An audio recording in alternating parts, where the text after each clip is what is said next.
Pemerintah memutuskan memperbolehkan kegiatan belajar tatap muka pada semester genap Januari 2021 mendatang. Kewenangan pembukanya diserahkan kepada kebijakan pemerintah daerah, sekolah, dan orang tua murid.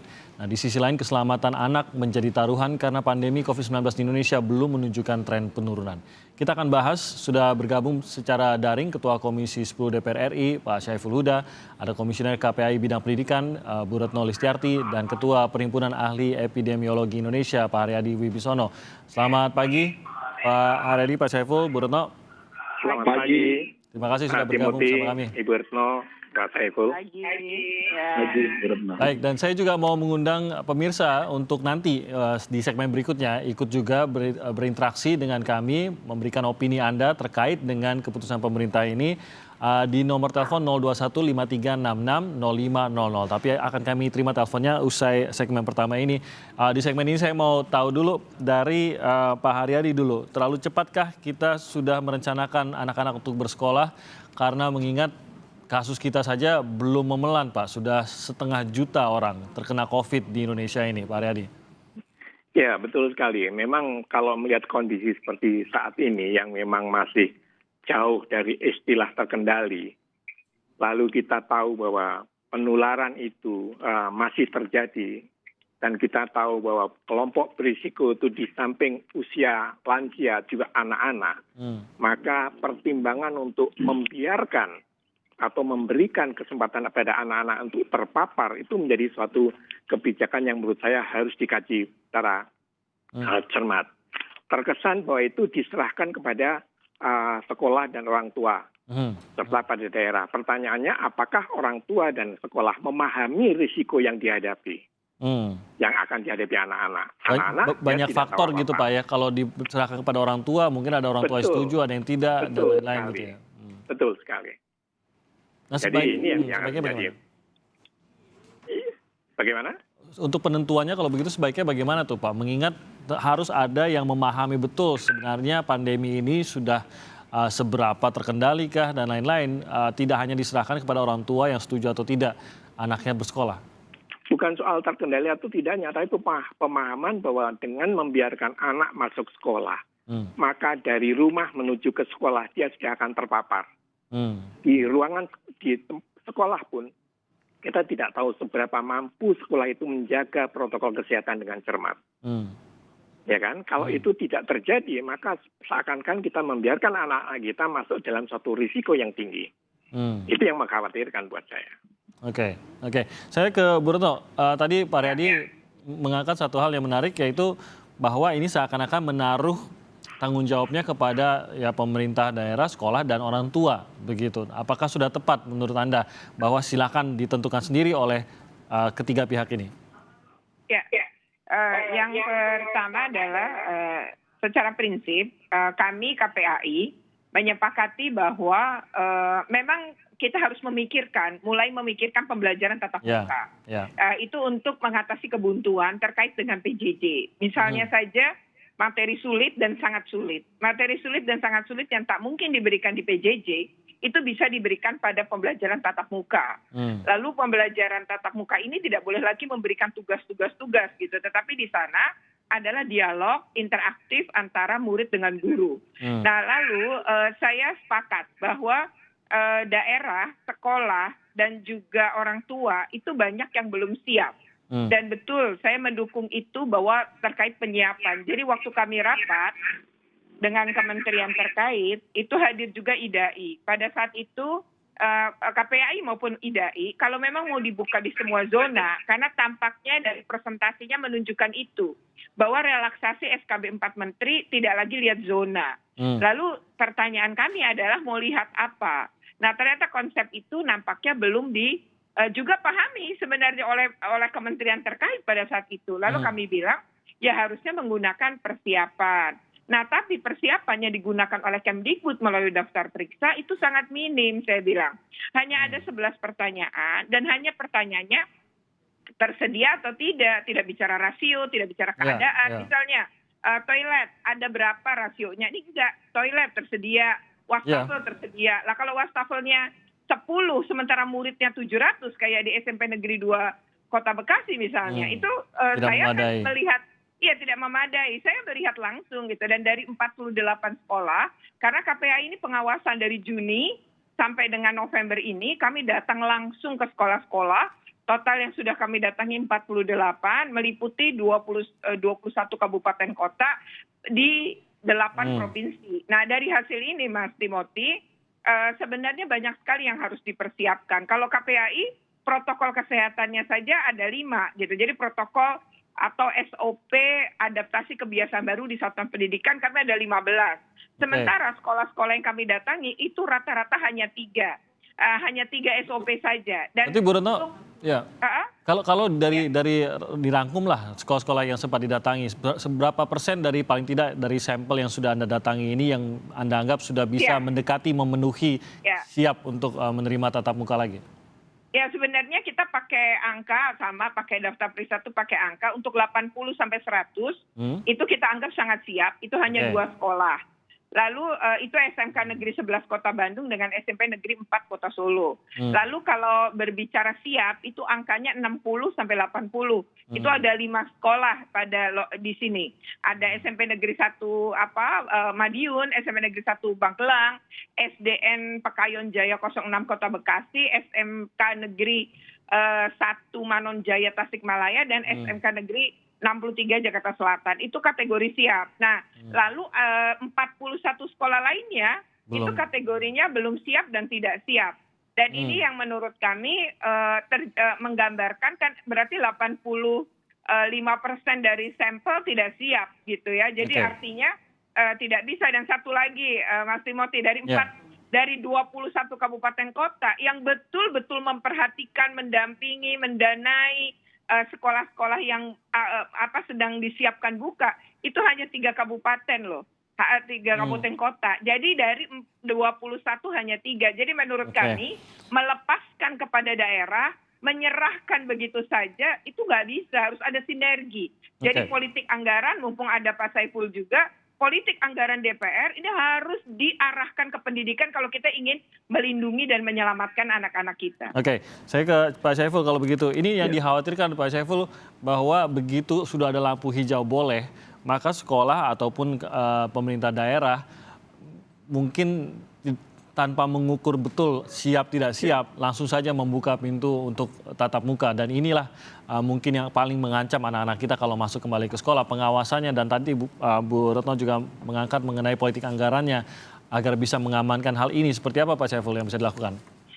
Ya, catatan kritis kami di Komisi 10 terkait dengan kebijakan membuka sekolah bulan Januari. Yang pertama adalah hampir pasti di atas 50% sekolah-sekolah kita belum siap menerapkan protokol kesehatan. Nah, dengan catatan itu kami mendorong dan meminta kepada Kemendikbud memastikan bahwa sekolah-sekolah siap mengadakan pelaksanaan protokol kesehatan. Dan ini tidak cukup diafirmasi melalui dana BOS. Jadi harus ada skema lain di luar dana BOS yang diperbantukan kepada sekolah-sekolah dalam rangka untuk pengadaan protokol kesehatan ini. Ini yang pertama. Yang kedua, diskusi kami juga berujung kepada bahwa mayoritas sekolah yang tidak siap itu hampir pasti tidak boleh pemerintah daerah memaksakan. Nah, karena itu Kemendikbud tidak begitu saja boleh menyerahkan ini kepada kebijakan pemerintah daerah. Tapi Kemendikbud harus mensupervisi langsung terkait dengan berbagai persiapan yang ada di sekolah itu. Dan dipastikan ketika sekolah tidak siap, jangan sampai ada sekolah dibuka dalam rangka untuk menghadapi pandemi COVID ini. Jadi kalau Pak Saiful, kalau ada satu pihak yang harus bertanggung jawab dalam pengawasan tersebut begitu untuk penentuan atau mendeteksi bahwa sekolahnya tidak siap dan harus segera kembali menutup tatap muka lagi, lebih berat di tangan siapa ini Pak? Di pemerintah daerah kah atau di pusat lagi? Dua-duanya punya tanggung jawab penuh sebenarnya Mas Timothy. Nah, karena itu kami sampaikan kepada Kemendikbud dalam suasana mengambil kebijakan yang serba berat dan rumit ini, rentang kendali Kemendikbud harus efektif menjangkar sampai pada level sekolah. Kalau tidak, ya lebih baik bulan Januari belum dilakukan pembukaan itu. Jadi semuanya kembali kepada kesiapan sekolah. Oke. Karena itu temanya adalah diperbolehkan, tidak diwajibkan. Nah, dinamika diperbolehkan, siap dan tidak, itu semua tergantung kepada kembali kepada sekolah. Oke. Nah, kalau kita lihat, saya kembali ke Pak Aryadi. Kalau kita lihat di sini kan ada sejumlah syarat, mungkin kalau dilihat cukup sederhana begitu. Ada 6 syarat yang disyaratkan kepada sekolah, yaitu ketersediaan sarana sanitasi dan kebersihan seperti toilet dan lain-lain. Tadi Bu Retno juga sempat menyebutkan, tanpa menyebut mengenai proporsinya. Yang kedua, mampu mengakses fasilitas pelayanan kesehatan, kesiapan menerapkan wajib masker, memiliki termogan, pemetaan terhadap siswa khususnya mereka yang memiliki komorbid, akses transportasi mereka dan lain-lain, mendapatkan persetujuan komite sekolah atau perwakilan dari orang tua maupun wali. Kalau dari sudut pandang epidemiologis begitu, Pak Aryadi, cukupkah hal ini atau sebenarnya harus ada persyaratan yang lebih ketatkah terkait dengan sekolah yang akan mulai tatap muka lagi? Ya, yang disebutkan tadi lebih bersifat syarat secara fisik. Sedangkan kita berurusan dengan anak-anak yang sedang usia aktif. Pertanyaan saya, bagaimana menerapkan syarat-syarat tadi terhadap anak-anak yang dengan aktifnya dia bermain, ketemu dengan teman-temannya, berpeluk-pelukan, main Menjaga jarak 1,5 meter hampir tidak mungkin gitu Pak ya? Itu menurut saya itu impossible. Jadi kesan saya tetap merasa bahwa seakan-akan membuka sekolah itu menjadi suatu keniscayaan. Sedangkan itu risikonya besar sekali. Saya tahu persis beberapa orang tua merasa bahwa anaknya sudah jenuh dan lain sebagainya. Pertanyaan saya, manfaat dengan membuka sekolah dibandingkan dengan mudarat yang akan muncul, dibandingkan dengan kalau tetap tinggal di rumah, manfaatnya seperti apa? Kelebihan berapa sih dengan masuk tatap muka itu, ilmu yang akan didapat dia di. Saya berpendapat ilmu itu tidak harus di dalam bangku sekolah. Jadi kalau orang tuanya merasa memang dia care dengan anak-anaknya, pendidikan anak itu bisa diterapkan di rumah. Nah, tapi kalau tidak, merasa seakan-akan anaknya kalau tidak sekolah jadi bodoh. Saya kurang setuju. Belajar tidak harus di dalam ruangan sekolah. Apalagi dalam kondisi di mana sekarang ini ruangan sekolah menjadi berisiko. Saya sangat menyayangkan kalau sampai anak itu nanti berangkat dari rumah perjalanan di sekolah, lalu muncul klaster sekolah. Pertanyaan, siapa yang akan mengambil tanggung jawab? Biaya tetap akan ditanggung orang tua nantinya kan? Nah, pertanyaan saya, siapkah orang tua untuk nanti menanggung? Belum lagi nanti menulari kepada keluarganya. Ini menjadi, harus kita pikirkan, bukan soal si anak saja, tapi kita akan membiarkan anak masuk ke dalam satu lingkungan yang sangat berisiko. Dan anak itu akan pulang ke rumah. Kalau Pak Aryadi, kalau melihat dari kasus-kasus di negara lain, kita melihat pada saat sekolah dimulai, seringkali ada lonjakan lagi, ada kasus-kasus yang muncul di sekolah. Tapi itu yang sering kita dengar. Tapi mungkin terlalu sederhana kalau kita menganggap kembali tatap muka sama dengan kembali lagi anak-anak bersekolah seperti biasa atau minimal 50%-nya bersekolah seperti biasa. Atau mungkin ada konsep lain Pak yang bisa diterapkan dengan perlahan-pelan begitu. Entah sebagian kah atau ada cara tatap muka yang berbeda yang dilaksanakan. Ini kan juga pasti tidak akan kembali seperti normal juga gitu Pak Aryadi. Adakah yang bisa kita pelajari dari yang sudah pernah dilangsungkan di negara lain mungkin?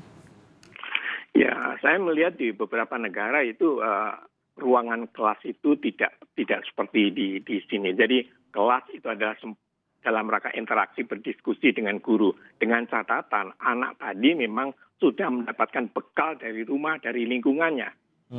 Tetapi kalau sekarang di sini bahwa seakan-akan ilmu itu hanya didapat dari sekolah dan orang lalu menggantungkan satu-satunya sumber sehingga memperjuangkan supaya sekolah itu harus segera tatap muka. Menurut saya ini pandangan yang perlu diluruskan. Di satu sisi risikonya menjadi besar. Jadi menurut saya memang untuk saat ini saya melihat belum waktunya untuk melakukan sekolah tatap muka. Dengan catatan sekolah tanpa tatap muka tidak harus selalu kurang manfaatnya. Terima kasih. Oke, oke.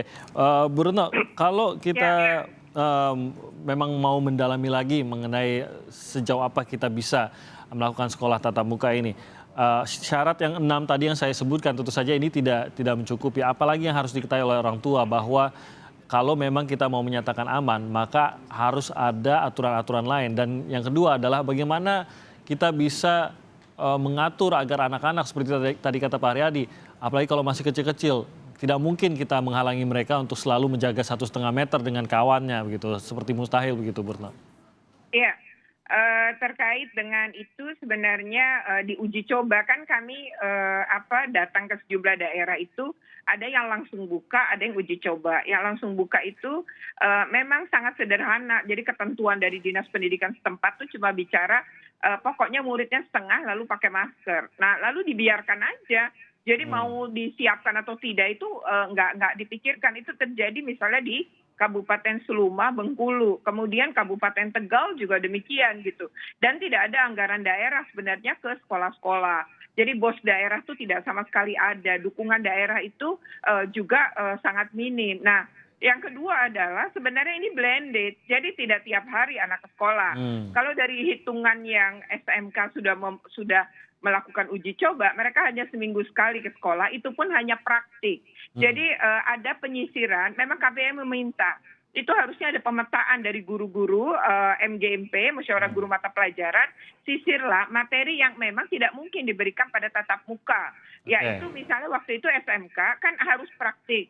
Bengkel tidak bisa dibawa ke rumah. Nah, sementara mereka harus skill dan mereka harus PKL serta harus ujian terkait dengan keterampilan. Tapi berbulan-bulan, 9 bulan nggak pegang alat. Nah, atas dasar itu maka kemudian dibuatlah uji coba untuk anak-anak ini praktikum. Pada saat itu beberapa SMK memang meminta KPI datang. Dan saat saya datang, memang wastafel itu ada di semua kelas. Tapi justru tidak ada di ruang-ruang lab. Di ruang-ruang praktik. Lalu saya bilang anak-anak akan malas untuk cuci tangan. Yang kedua adalah misalnya otomotif, alatnya kan dipegang bareng-bareng nih ya, misalnya motor, mobil gitu. Alatnya contohnya kan satu. Lalu secara bergiliran 4 kali dalam satu hari itu anak-anak melakukan praktik. Nah, saya bilang dielap nggak misalnya dengan disinfektan. Terus setelah itu bagaimana cara menjaga antara jam pertama sama jam kedua terjadi sterilisasi dulu gitu. Nah, itu yang nggak siap. Jadi pada saat itu baru pada oh harus gitu ya, iya. Dan wastafel jangan satu di dekat ruang praktik. Nah, itu hal-hal yang hal-hal yang misalnya laboratorium komputer ya dan laboratorium jahit. Saya kan juga datang ke SMK Tata Busana tuh, saya bilang ya udah nggak bisa pakai, udah jangan pakai itu dulu AC gitu ya. Ini hal-hal yang sebenarnya memang sekolah nggak siap. Maksudnya nggak siap tuh tadi betul bahwa ini misalnya fisik aja belum, apalagi terkait dengan tadi attitude-nya gitu, perubahan perilakunya gitu ya. Jadi ini memang berat, tapi harus dicoba terkait perilaku. Misalnya kemarin itu ada sekolah yang membuka dengan uji coba 18. Ternyata dia kewalahan, lalu dia coba dengan 1/4. Jadi dari 36 murid yang masuk 9. Akhirnya mereka jadi bisa mendidik anak-anak untuk patuh pada protokol kesehatan di sekolah. Jadi ternyata pas banyak itu gurunya juga lelah sendiri ngasih tahu anak-anak gitu ya. Jangankan SD ya, ini yang buka SMK aja gurunya kecapean gitu ya. Apalagi anak SD ya, kebayang. Iya, apalagi SD. Jadi SD dan TK tidak merekomendasi segera itu. Karena memang tadi nggak memungkinkan ya kondisi sekarang. Oke, baik. Saya nanti ke Pak Syaiful, ini juga memang menarik. Tidak bisa hanya persyaratan seperti kata Pak Haryadi tadi, hanya seperti fisik, yang penting tersedia terus sudah siap begitu. Dan nanti juga mengenai tadi siapa yang akan mengambil tanggung jawab. Kalau tadi Pak Syaiful tadi mengatakan bahwa tanggung jawab pengawasan jelas dari pemerintah daerah dan pusat. Tapi kalau ada kasus yang terjadi, pasti akan ada dimintai pertanggungjawaban. Nah, bagaimana masyarakat, orang tua ini bisa memahami siapa sebenarnya yang paling bertanggung jawab dalam hal ini? Kita akan bahas usai jeda berikut ini.